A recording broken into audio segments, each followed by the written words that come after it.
So, is it out season yet? Everyone's asking, so let's find out. Welcome to another episode of Crypto Corner with myself, OJ, crypto analyst and investor for the last 10 years. Let's get started. Alright, so let's start with a quick market roundup on Friday, just before the weekend. Of course, the weekend could be quite volatile. We have lower volume. We are open for market manipulation, so be very careful as we enter the weekend. We had a very good 2 green days. And overall, on the weekly, Bitcoin is up 6%. I mean, 6% is quite high for Bitcoin. Of course, the altcoins are outperforming, they're pumping harder. And today is one of those rare occasions where everything until a minute ago was in the green. Right now we have Nexo printing a 1% drop, possibly meeting resistance here. I'm not really trading Nexo, I'm not analyzing it, but it is on my list just because I actually have a loan with Nexo. So I do have some of their tokens so that I can qualify for a lower interest rate on my loan. So this is why I'm monitoring their token, but it's not really a token that I actively trade. So up until a couple of minutes ago, before I started this video, this was one of the rare occasions where everything was on the green. Bitcoin is up 3% in the last 24 hours, while some of the altcoins are heavily outperforming. Surprisingly, Ethereum is heavily outperforming. Finally, it's been long overdue. 22% in one day for Ethereum. This is quite massive. Ethereum is now at 0.022 Satoshi. This is of course very low. Ethereum used to be at 0.06, 0.07. Most recently it was at 0.03, and then in the last 3 months it actually dropped to 0.02. And in the last couple of weeks, it was below that. It was at 0.019 and 0.18. So definitely this is massive for all Ethereum holders. This is good news. For people who jumped in the last couple of weeks in Ethereum, this is even better news because these are the ones that are making money. Holders of Ethereum from years ago are not making money. Ethereum is still 50% down from its all-time high, and Bitcoin is 5% down from its all-time high. So 50% is huge. Unfortunately, I don't like to see Ethereum so low, but as you know, I exited all of my Ethereum positions over the last 6 months because I was very disappointed with its performance. I'm not holding Ethereum for the tech, I'm holding it to make more Bitcoin. I'm holding Bitcoin for the tech and of course as a hedge against many of my other assets. But in terms of crypto, the only reason why I'm holding any altcoin at any point is to actually grow Bitcoin. So it needs to outperform. So now that Ethereum is starting to outperform Bitcoin, many people are now looking at it. I personally don't feel any appetite for Ethereum at this point, even though it's outperforming in the short term. I don't really like its long-term performance. Solana is also outperforming Bitcoin. It is 8% up in the last 24 hours. XRP is 6% up. Sui is 6%. Doge is 10%, heavily outperforming the other ones here. BNB only 2%. Tron also not much, 3%. Fartcoin is at 16, almost 17% up. It's at 128 right now. It was at 130 earlier, so it is making a minor pullback here as it faced resistance. Tao is also doing well, 7% up. Stellar is also doing well, 9% up. And then from the other tokens here, some of the bigger gainers are Hype with 13%, Pendle with 12%, which is really good. I like to see that. Jupiter also 12% up, and I can see Toshi, another token in my portfolio, 11% up. These are the ones that are really standing out. If we look at from the tokens that I'm following, which are the top performance, we have Sharp AI at 30% today, Ethereum 21%. We have Selfie, another meme coin, 21% up, and that's it. And the other ones I already mentioned. So these are the top performers. Now, speaking of altcoin season, it's probably already started. If we look at the charts here, this is the Bitcoin dominance chart, and as you can see, we have made a couple of days of drops here, and as we touched the 65% range, we topped out. to me, it seems like this was the topping, the very clear topping sign here in the Bitcoin dominance chart. And as it drops now, it actually went all the way down to the 50th EMA. And usually this is a support. So we dropped here, we touched this EMA, we confirm it for now as a support, and as you can see, we are already recovering a little bit. I'm analyzing it as a price chart, even though it is not a price chart.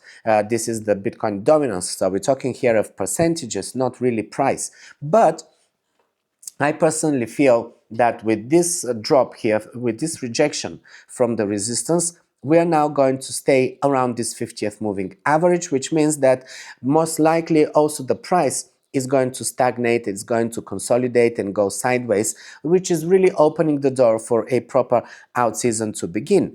And as Bitcoin dominance drops, of course, money rotates into altcoins. So it's not of course for this setup, money rotates into altcoins. When we are looking bearish, then money goes into stable coins. But now that we are looking quite bullish, money, as you saw, rotates into altcoins. This is why altcoins are pumping so hard.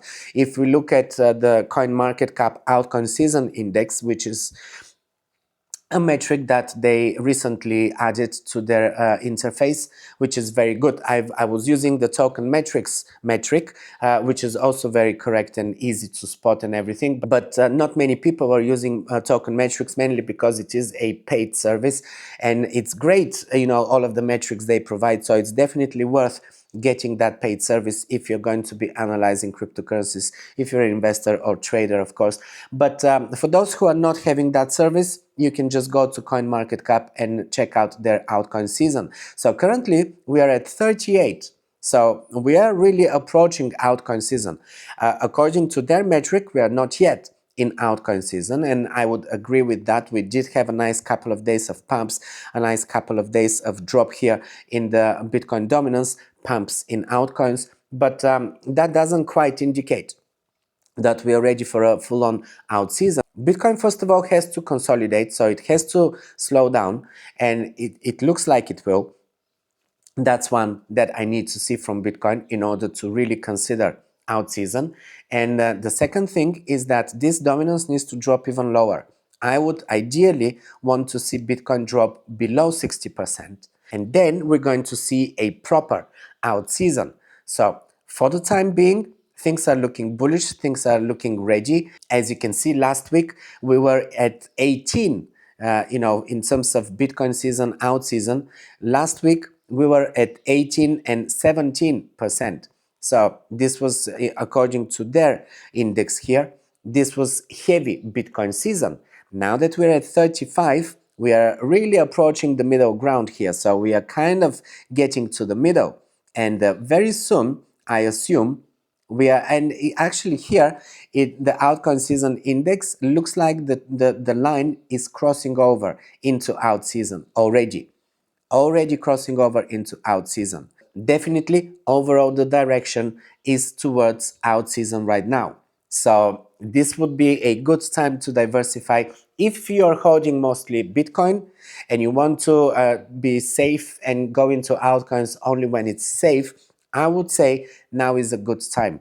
Now that we see this dominance, but of course you need to keep an eye on Bitcoin's dominance, because now we can actually see a recovery here and we can see a bounce, which is not going to be good for altcoins. But if we continue here to drop in Bitcoin dominance, that will be great news for altcoins, and it will be great news for those who are chasing the altcoin season. I know that many people were eager to see out season because my Twitter timeline was flooded with posts about out season over the last, from the beginning of this week, basically. So it's something that many people were anticipating, and of course, right now we are seeing the first signs of a possible out season.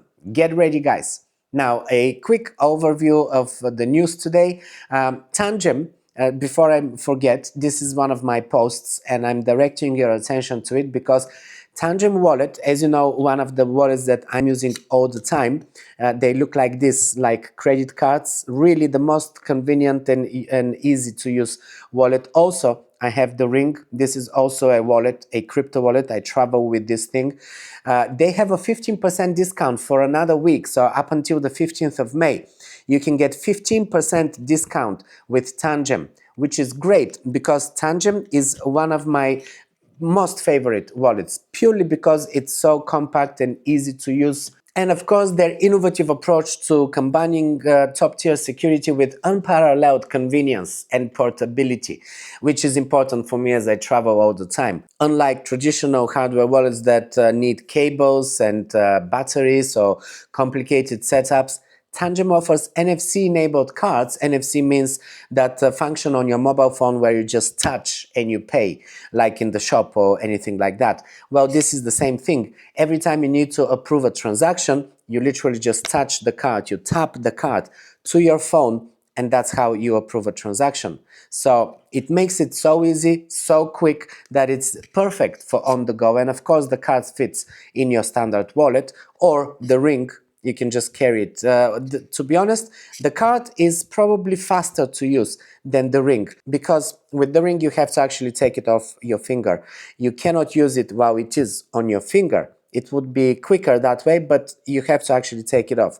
So if your Ring is tight or anything, you can also wear it on your neck. This is what I'm doing. I'm wearing it as a necklace many of the times, but also it's easy on my hands, and this way I never lose it.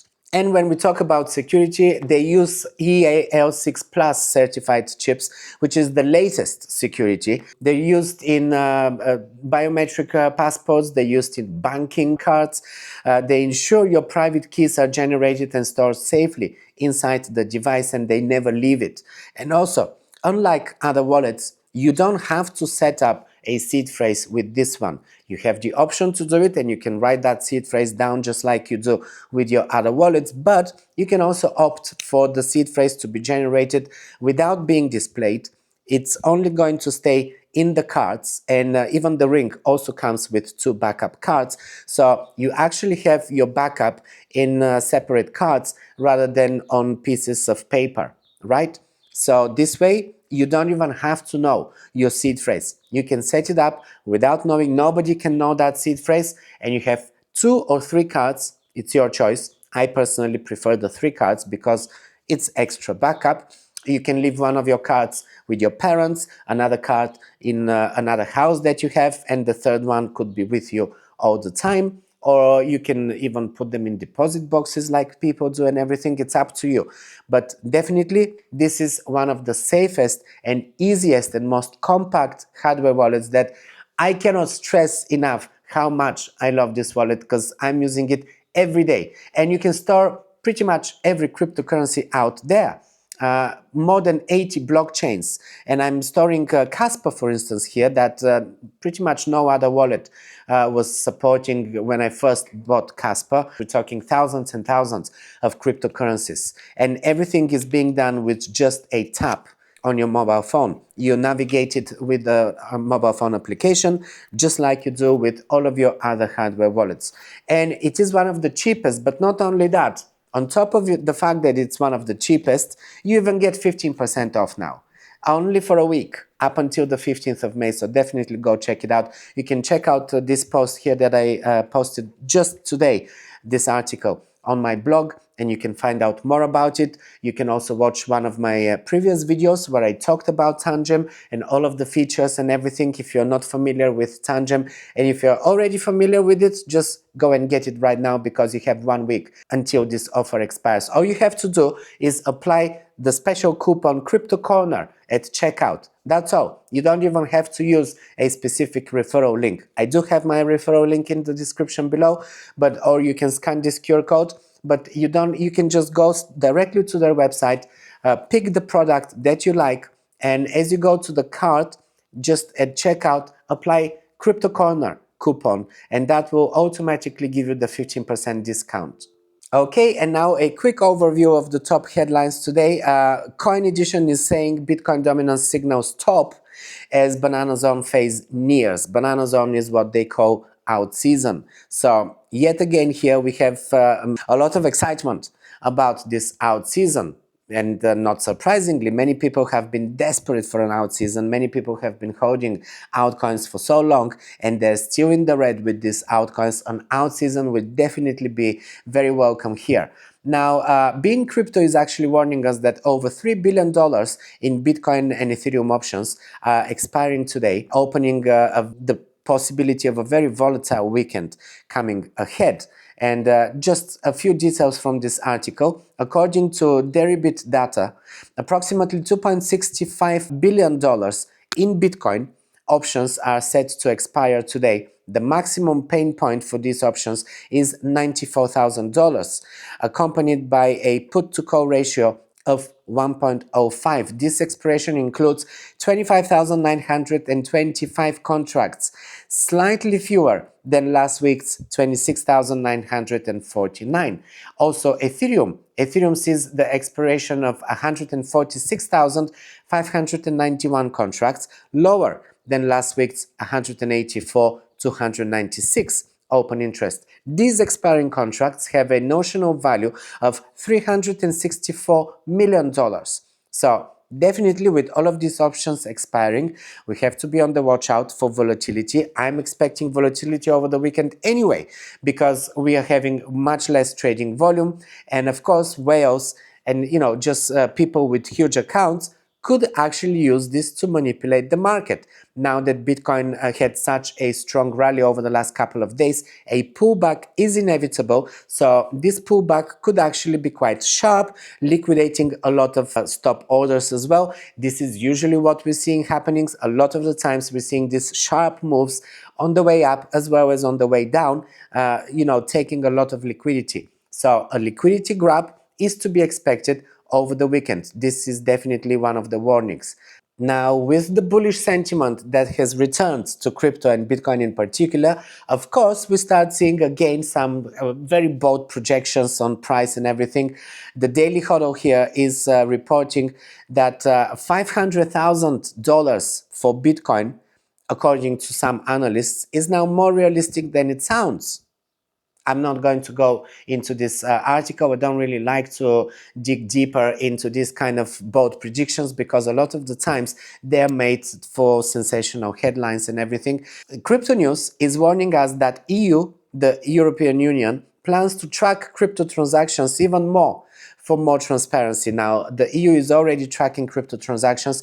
Typically, when you're sending or even receiving, this is actually the worst part, even when you're receiving now Bitcoin and other crypto from wallets into some of the top crypto exchanges that are regulated by the European Union, like Bitpanda, for instance, is one of them, Coinbase also, Crypto.com. Crypto.com a little bit less, but Bitpanda, which I use a lot, every time you receive cryptocurrency from someone, they ask you to fill in their name, details of the wallet, whether it's a exchange platform or privately hosted wallet and everything. They want to know exactly which wallet it is.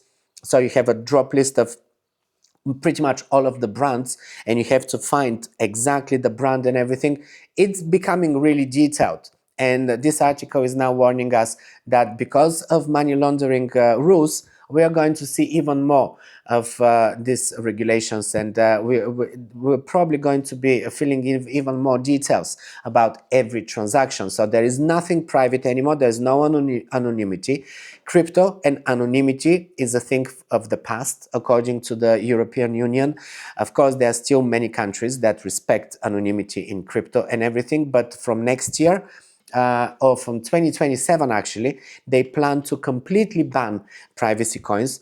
Monero is already delisted from many of the exchanges that are regulated by the European Union, and Australia, I think, was another country that forced the delisting of most of the privacy coins, and now they're really asking for even more details for every transaction that you make. And from 2027, these are becoming even more strict. So brace yourselves for that. I mean, if you were hoping to do peer-to-peer with Bitcoin and everything, you can still do it. But the question is, once you start cashing out, the questions that you will be getting, and the transparency that you will need to provide as to how you acquired your Bitcoin could actually mean that if you buy it peer-to-peer and you have no proof of that, you could be in trouble. So at least for the majority of your holdings, make sure that you have receipts, some sort of receipts. Where you received it from, if it was mined, how did you mine it? Was it a private miner or was it a cloud miner? If it's a cloud miner, you would have some sort of receipts, some sort of dashboard somewhere. You can take screenshots and stuff like that. If you are buying it, definitely take screenshots and keep some sort of receipts.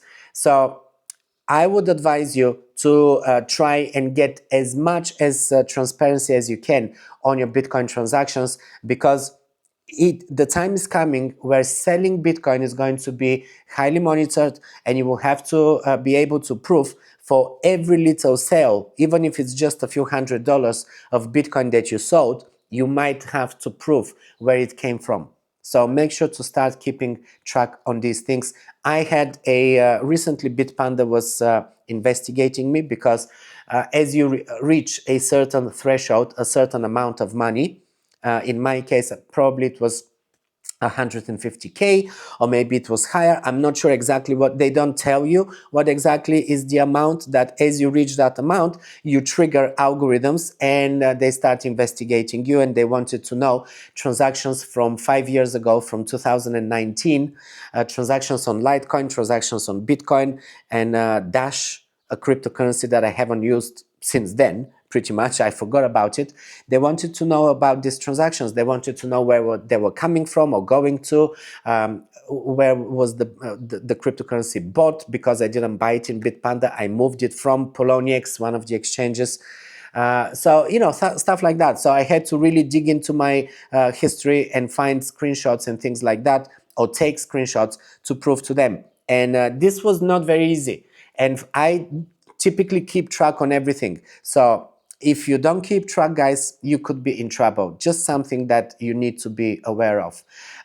Coinpedia is saying that Pi Network ranks 6 among the top social apps in Finland, alongside Instagram, TikTok, and Facebook. I don't know if this is a paid promotion or something. I personally was not aware that Pi Network was that popular, but I mean, there you go. And this is now yet another attempt by Meta to enter the cryptocurrency space. Now, this is the latest headline from Crypto Potato. They're saying that Meta could re-enter crypto.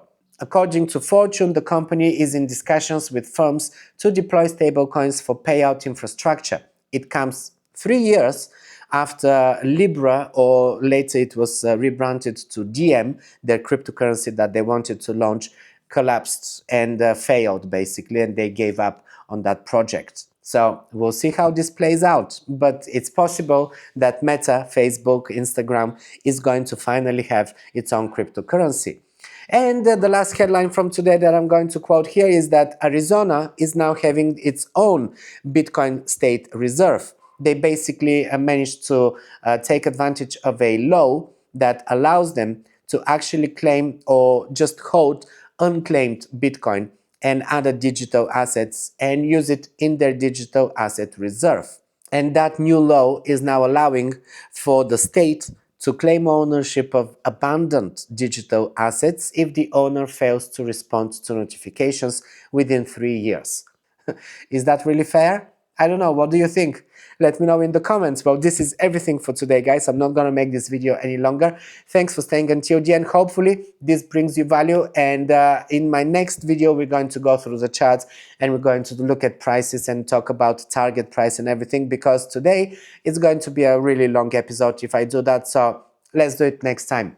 So if you're new to this channel, make sure to subscribe, hit the notification bell so you never miss an episode. And while you're here, just check another one of my episodes, and I'm gonna see you there.